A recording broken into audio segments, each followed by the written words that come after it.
Hi guys, welcome back to another episode of Pop Preview. I'm Sean. I'm Alex. And today we're watching The Mandelorian, which by the looks of it, it's hard to tell if it's a TV series or it's a movie. FYI, I saw this trailer at the D23 panel. Alex has not seen it. Right. So I'm really excited. So at the panel, Kathleen Kennedy announced it. She brought in Jon Favreau. He brought the cast, and we just got to learn a little bit more about it. And then he showed us the trailer, which the crowd ate up. Like, if you weren't signing up for Disney Plus before, they probably got a lot of people. You definitely are now. Like after watching that trailer. So the information we do know is that it takes place 5 years after Return of the Jedi. Yes. Other than that, there's not a lot that we do know of. Yeah, I mean, we kind of popped online to see if we could find out really anything more about this, but it still is a bit of a mystery. They really are keeping it a little tight-lipped. Considering it's going to be released along with Disney Plus on November 12th, you'd think we would know maybe a little bit more. But I guess this trailer is like kind of teasery, like you were saying. A little bit, yes. It's a really teaser trailer. All right, so I mean, I can't wait to watch it. But not only that, another thing that they announced at D23 is that they're going to be releasing the episodes weekly. So we're not going to get all 10 episodes of The Mandalorian on the 12th. We're going to get them weekly, which I'm looking forward to. Yeah, I prefer so I don't have to binge watch on the 12th. Like, I want to watch all 10 episodes, so I don't want anyone to spoil it for me. I don't have to worry about that. You want to get the sense or the ability to talk about it in between with people. Mm-hmm. And absolutely. Fan theories being thrown around and stuff like that. You know, there's going to be a whole bunch of Easter eggs and people trying to how to string this together into the fabric of the Star Wars universe. So and the fact that we're spending some time in that period between Return of the Jedi and The Force Awakens is like you can literally almost do whatever you want. I mean, I know they've explored that a little bit in the comics, but the fact that we're getting a TV show, which who knows how many seasons and episodes are going to be, in a time period that we don't have a lot of information about. I mean, just another thing on the fact that this is a series, and I was saying this for a while, and I think you agreed with me, that the Star Wars universe needs to be expounded upon in series format. So I really think that this is going to be the start of so many different Star Wars shows and spin-offs and all that stuff. So pretty excited about it. Yeah, so let's watch it. All right.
Bounty hunting is a complicated profession.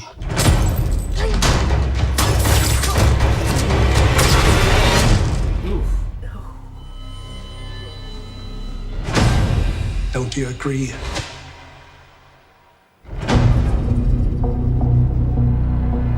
Yeah. Okay. Totally. The rumors are true. It definitely has this darker feel to it, like very dark. I mean, it almost bordering on like gory. Like we see this guy get we don't see it, but it's insinuated that this guy gets cut in half by the portal door closing. We obviously see some heads on spikes and I mean, it definitely had a dark tone to it. Yeah, I mean, I'm wondering also if you're a Star Wars fan and you're into the lore, there was always rumors that George Lucas, when he owned it, was trying to get a live action series off the ground for years, even to the fact where they and it was supposed to be on HBO, but it never happened. But a lot of the scripts were written. Wow. So I'm wondering if they're mining some of that to make this.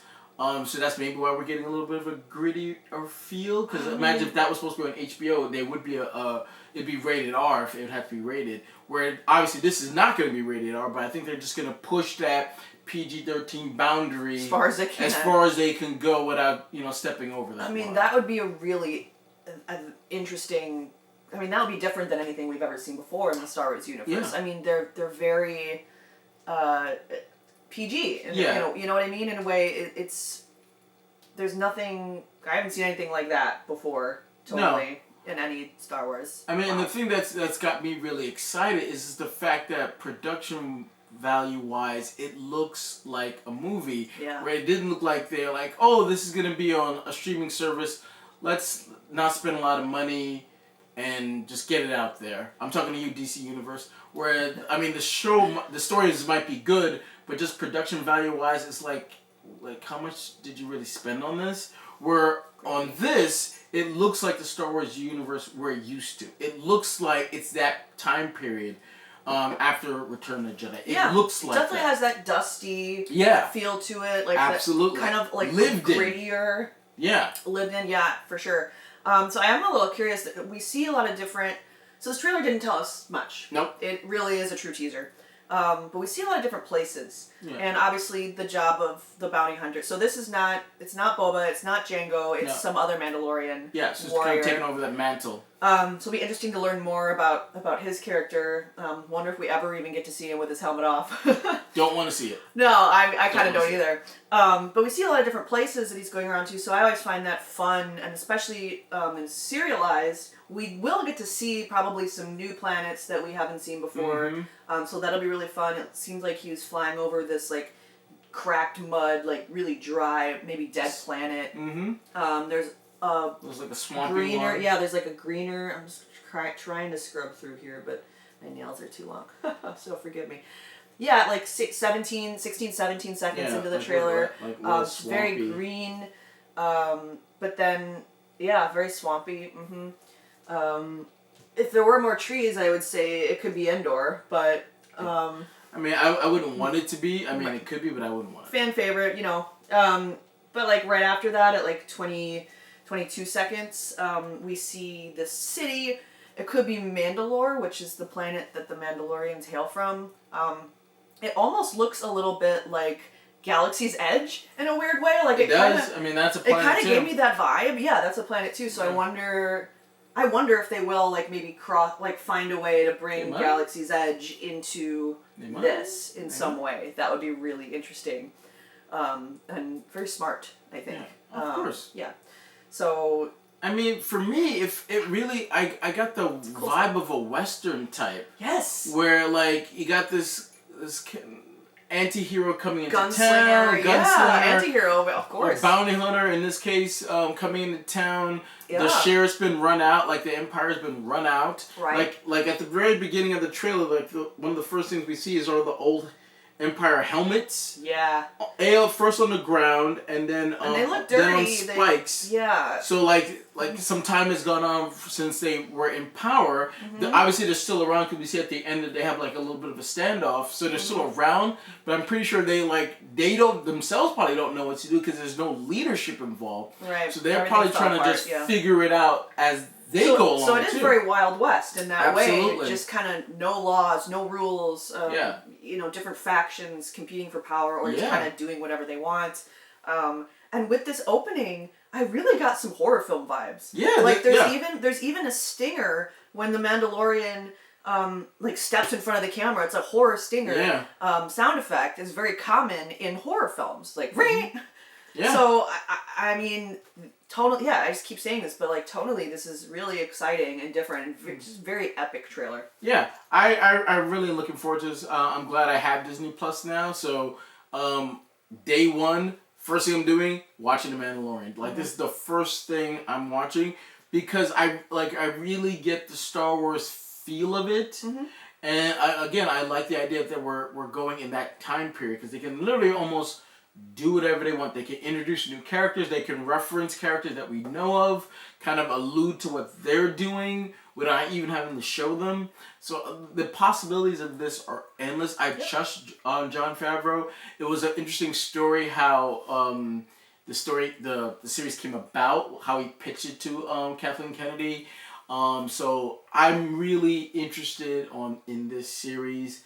I'm glad. I'm loving the way it looks. Mm-hmm. This is a very good teaser trailer. I'm hoping we're probably gonna get a full trailer before November 12th. Yeah. I don't want two. I just want one more. Yeah. Maybe to get a little bit more of a sense of what's going on, where the Empire kind of gap is in terms of how does that affect the Mandalorian and the rest of the bounty hunters. Sure. Maybe a little bit more of a sense of our main character. Yes. I think that's probably his voice, the British man speaking about being a bounty hunty's tricky business or something. Maybe. That's probably his voice. And it definitely gave me, like, Benicio del Toro vibes. Like, just sort of this, like, obviously that's not him. Yeah. But, like, you know what I mean? It's kind of like this irreverent kind of hitman kind of feel to it. But what's also interesting about that audio clip is it doesn't sound like it was coming from inside a helmet. Yeah. So it either wasn't him and it's some other character, or it was recorded when he had his helmet off.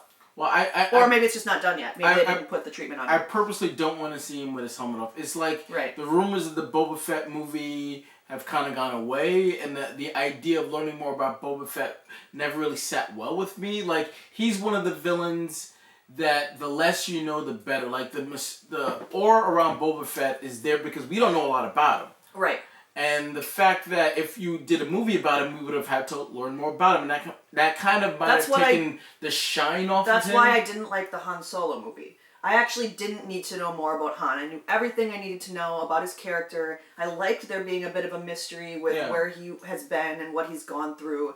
I didn't need to know how he got his last name. So I totally agree with you on, I don't want to know too much, but it would be nice to learn a little bit more. But, like, really play on that mystery front of it, you know? Like, really tease us throughout the series. Yeah, because this is a brand new character. I want to know enough about him to care. To care. Yeah, of course. That's it. I don't need to see his face. Yeah. I do want to get a sense of, like, maybe why he picked up the mantle that Boba Fett had left behind.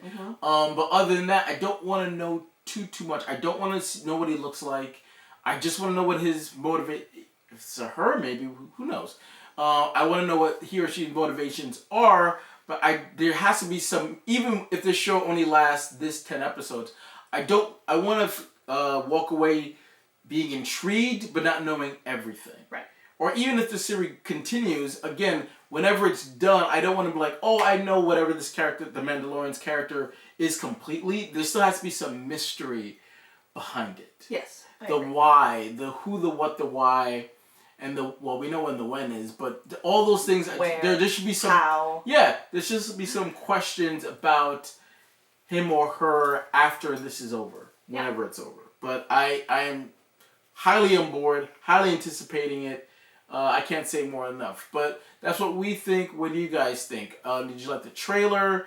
Were you at the panel when they released it? Were you like, as soon as it came online, were you rushing to watch it? Did you sign up for Disney Plus yet? If you didn't before, does this make you want to do it now? Maybe less? Let's start the conversation below.